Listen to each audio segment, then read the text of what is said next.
Welcome back. It's now time for Midday Sports.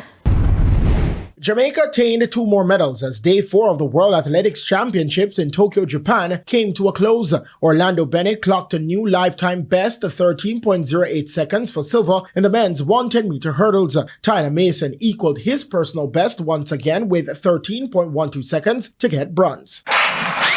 Murataki explodes out of the blocks. They're absolutely roaring him on, and it's a great start. Mason going well. Third from the right-hand side, and Tinch on the near side. Cordell Tinch is pulling away. Tinch has done it. And there's 2 Jamaicans on the podium. Well done to them.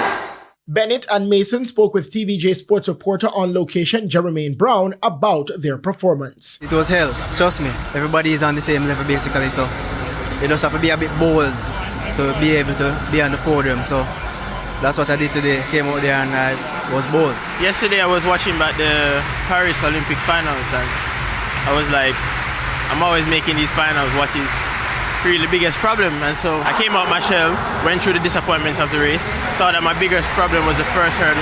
Basically I've been experimenting over here since I've been to Totori, and I just say, hey, in the heats I felt good, so I'm gonna stick with it. Made some small adjustments for the finals and it turned out glorious. Jamaica now has 5 medals at these championships. Meanwhile, world and Olympic silver medalist Shanika Ricketts made it through to the final of the women's triple jump with a leap of 14.30 meters. Akila Smith, cutting the sand at 14.21 meters, also made it through. National record holder Tyrese Taylor also made it to the next round of the men's 800 meters. He placed 3rd in Heat 4 with a time of 1 minute 45.13 seconds. Former national record holder Navaski Anderson was also 3rd in Heat 6, clocking 1 minute 44.87. Romaine Beckford failed at a height of 2.20 meters to finish 11th in the men's high jump final.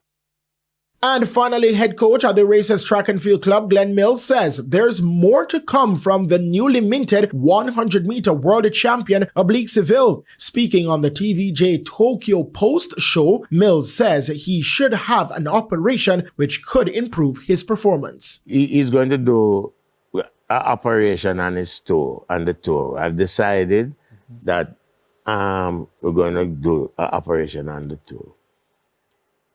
I believe it will be successful.